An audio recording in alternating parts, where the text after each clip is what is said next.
Picture 10. Hidden English towns where your pension still buys a real house.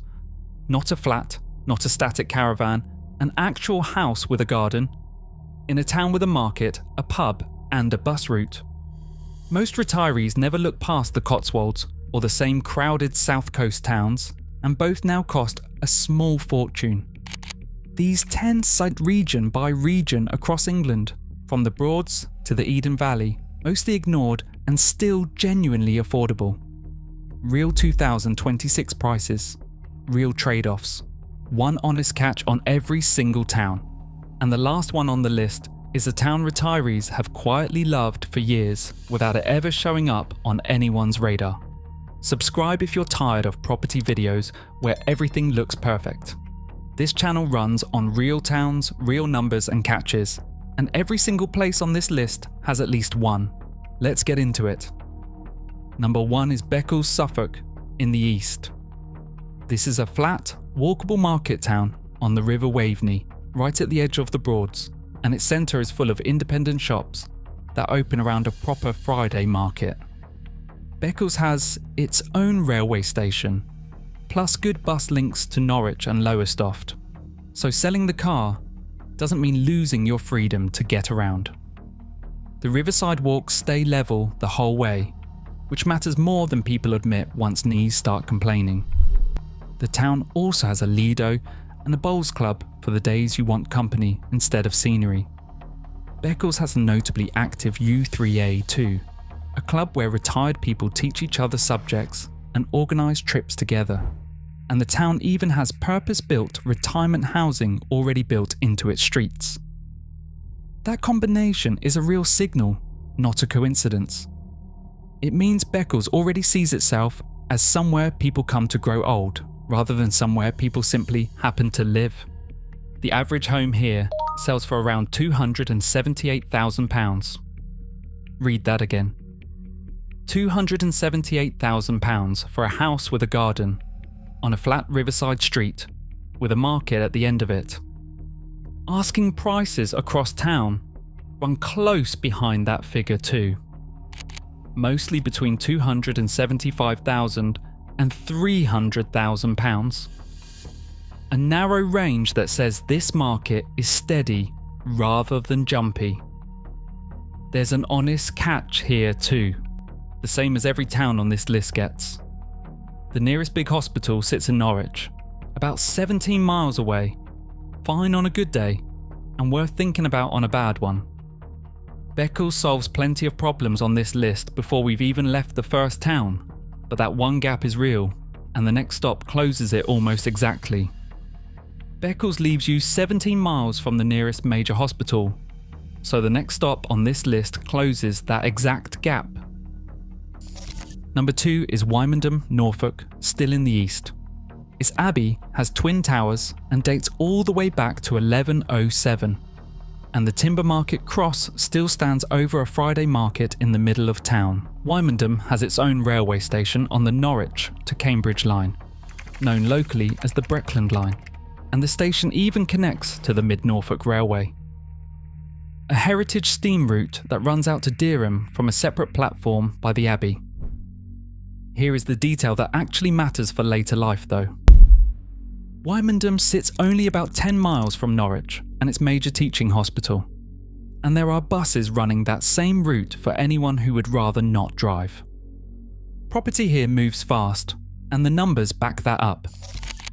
The median sale price over the last 12 months came in at £292,500 across 1,614 sales, a large number of transactions for a town this size. The average sold price lands close behind at £298,552. Property reports on the town point to Norwich commuter demand as the reason the market keeps growing, alongside steady new housing on the edges of town. That's a quiet, pretty, practical town, and the honest catch is that Norwich commuters already know about it, which keeps demand steady and prices climbing slowly, rather than dropping the way some smaller towns do. Wymondham proves the East isn't a one-town fluke either, because the next region has its own version of the same story. just with an even more striking statistic behind it. From Norfolk's abbey towns, we move into England's smallest county, and a town with a statistic that most retirement guides never mention at all. Number 3 is Oakham, Rutland, in the East Midlands. Oakham is the county town of Rutland, sitting beside Rutland Water, with a Norman castle at its centre and a proper market running Wednesdays and Saturdays. The town is genteel, safe, walkable and fairly flat, with independent shops lining the streets and its own railway station on the line between Birmingham, Peterborough and Stansted, so you're never cut off from 3 directions at once. One Oakham ward even recorded among the highest life expectancy figures in all of England, which tells you something real about the kind of place this is, well beyond how it looks in photos. That's not a marketing line, it's a statistic tied to an actual ward within the town, and it matters more to a retiree than almost anything else on this list. The average home here sells for around £326,000, though asking prices can run considerably higher, up toward £486,000, depending on the property and the exact spot in town. Even so, the wider Rutland County average dropped to £311,000 in January of 2026, down more than 9% on the year before. So even England's most desirable small county isn't immune to a cooling market. The honest catch is straightforward. Oakham is desirable, so it isn't the cheapest town on this list, and the gap between its average sold price and its higher asking prices proves that plenty of buyers are still willing to pay for it. From the flat fens and low hills of the East Midlands, we head into black and white timbered country in the Marches, where the next catch is a very specific, very costed problem. Number 4 is Ledbury, Herefordshire. Ledbury is a black and white timbered market town, built around the elevated market house, which has stood on oak pillars since around 1617. The cobbled church lane just off the high street is the kind of scene that ends up on every postcard rack in the county. Ledbury has its own railway station running to Hereford and Birmingham, a GP partnership, a library, and a run of independent shops and cafes, with the Malvern Hills sitting right on the doorstep for anyone who still wants a proper walk. The town has a creative feel too, thanks in part to its long-running poetry festival, which draws writers and readers into the town every year. Ledbury Community Health Centre gives residents a real NHS presence in town, bigger than a single surgery down the road, and that is worth more to most retirees than any festival. The honest catch involves that railway station. It sits a short bus ride or walk from the centre, and it is only partly step-free, and fixing that properly has been costed at close to £10 million according to the BBC, which is exactly why it has not happened yet. That is a real number from a real report, not a guess, and it is the kind of detail that changes whether Ledbury actually works for someone who struggles with stairs. The average home in Ledbury sells for around £300,000, with some land registry readings running as high as £346,550, depending on exactly which sales get counted. Ledbury's catch is about getting around town. The next stop makes that same question a lot steeper, quite literally. Number 5 is Church Stretton, Shropshire. This has been a long-standing retirement favourite in the Shropshire Hill for decades, nicknamed Little Switzerland for good reason. A railway station on the Welsh Marches line keeps the town connected, alongside a good run of independent shops and walking routes that start right from the town centre and head straight into the hills. Primary care here sits inside a wider network of general practitioner practices spread across Shropshire, Telford and Wrekin, so residents aren't relying on one lone surgery for everything. The honest catch is the terrain itself. It's steep, properly steep, wonderful if you're able-bodied and still hiking at 70, but worth real thought if mobility becomes a concern later on, because the hills that give the town its nickname don't flatten out just because you'd like them to. The average home here sells for around £437,600 on a sold price basis, among the priciest towns on this whole list. Asking prices for homes currently on the market tend to sit a bit lower though, closer to £413,000. That gap between asking and sold suggests buyers are competing hard enough to push final prices above what sellers first expected. Church Stretton confirms that terrain, alongside transport, is now a running theme on this list, and it comes with the second highest price tag so far to go with it. Number 6 is Ashbourne, Derbyshire, the last stop in the Marches and Midlands. Ashbourne is a pretty Georgian market town, known as the gateway to Dovedale and the Southern Peak District, with a cobbled marketplace and a strong run of independent shops. It's handsome, quiet, and characterful, with a real sense of community running through it. The kind that shows up in a full market square on a Saturday morning rather than in any brochure. Church Stretton trades steep hills for a high price. The next town trades away its railway station completely. The honest catch is transport. Ashbourne's railway line closed back in 1954 and never came back, so the nearest stations now sit in Derby or Uttoxeter, with buses filling the gap into Derby for anyone without a car. Those same cobbled, sloping streets that give the town its character also suit steadier legs better than shaky ones, which is worth weighing against the views of Dovedale that make people fall for this town in the first place.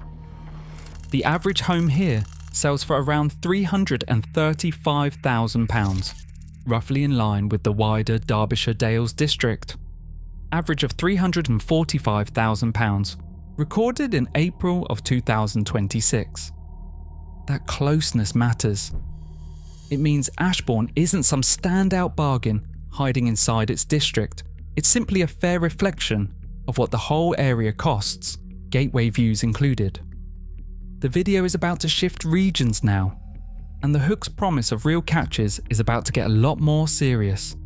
If you've made it this far, you clearly want the real version of this story, not the tourist board version. That's exactly what this channel exists for, so hit like and subscribe if that's useful to you, and let's keep going. From the Southern Peak District, we head properly north into Stone Country. Number 7 is Barnard Castle, County Durham. Beautiful stone streets rise above the River Tees here, in a town often called the capital of Teesdale, with a ruined castle at one end of the high street and the extraordinary Bowes Museum at the other. The town is affordable and quiet, full of antique shops and an arts centre, and it still has a big local employer in GSK, keeping the economy alive, which matters just as much as scenery when you're picking somewhere to settle. The honest catch is the same one Ashbourne carries. Barnard Castle has no railway, with Darlington sitting about 16 miles off, and those same charming streets are cobbled and sloping. The overall average home here sells for around £266,000, one of the two cheapest towns on this entire list. Semi-detached homes average £263,333, and detached homes average £392,467. Old prices over the past year ran about 16% higher than the year before, so the secret is clearly starting to get out even at this price point. The next town takes that remoteness even further, and for 1 week a year it stops being remote at all. Number 8 is Appleby and Westmoreland, Cumbria, the second and final stop in the north. This is a charming red sandstone town, sitting in the gloriously uncrowded Eden Valley, with a Norman castle of its own, and it might be one of the most peaceful corners left in England. Unlike Barnard Castle, Appleby does have a railway station, and it sits on the Settle to Carlisle line, one of the most scenic routes in the country, running through open fell country that most passengers ride purely for the view. Now the honest part. because remote cuts both ways here. Major hospitals sit at Carlisle or Penrith, a genuine consideration for anyone planning a permanent move. And for 1 week every June, the world-famous Appleby Horse Fair transforms the town completely, bringing in crowds that the rest of the year simply doesn't see, before the town settles straight back into its usual quiet. The average home here sells for around £260,000, the single cheapest price on this entire list. That average splits into a semi-detached price around £216,513 against a detached price near £394,100. That's the cheapest price on the whole list, sitting next to the most serious healthcare distance so far. And it's the sharpest trade-off in the video up to this point. From England's remotest peaceful corner, we jump to the biggest climate change on this whole list, the mild southwest coast. Number 9 is Sidmouth, Devon.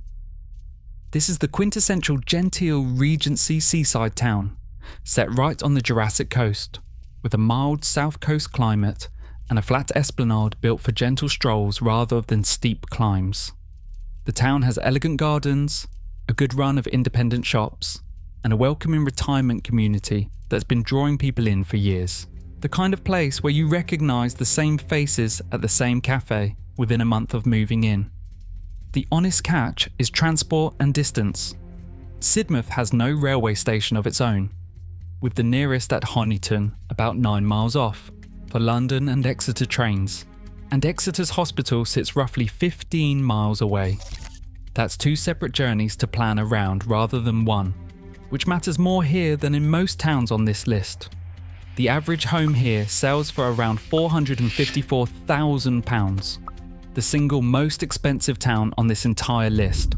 A direct contrast to Appleby's £260,000 just 2 stops back.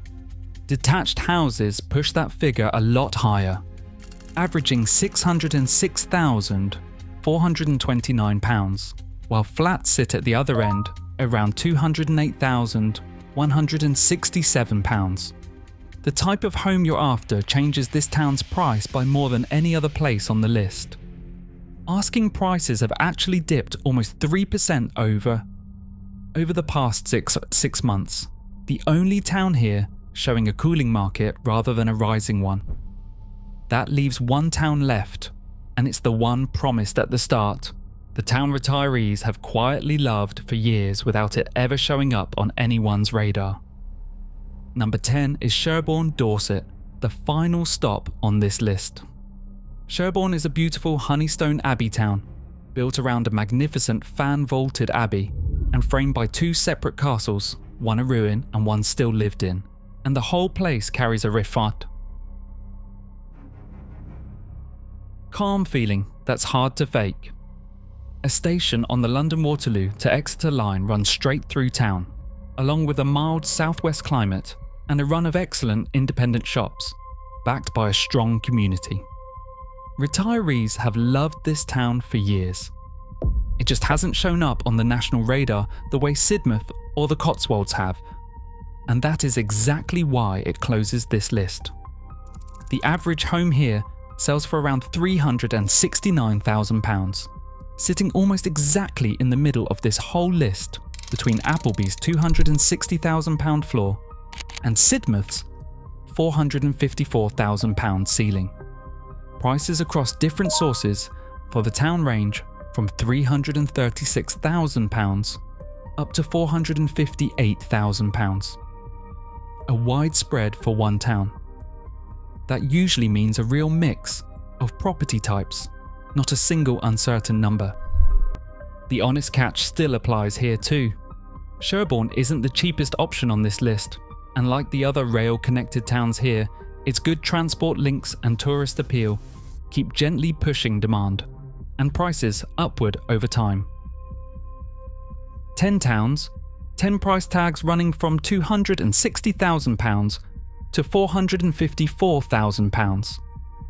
And every single one of them still buys a real house with a garden, rather than a flat in a postcode everyone else already found. That's the actual state of affordable retirement in England right now, quietly sitting behind the same handful of overpriced names everyone keeps repeating. So there it is. 10 English towns, 10 different prices, and 10 honest catches, from Appleby's £260,000 all the way up to Sidmouth's £454,000. Tell me in the comments which one you would actually pack a van for, and which one surprised you most.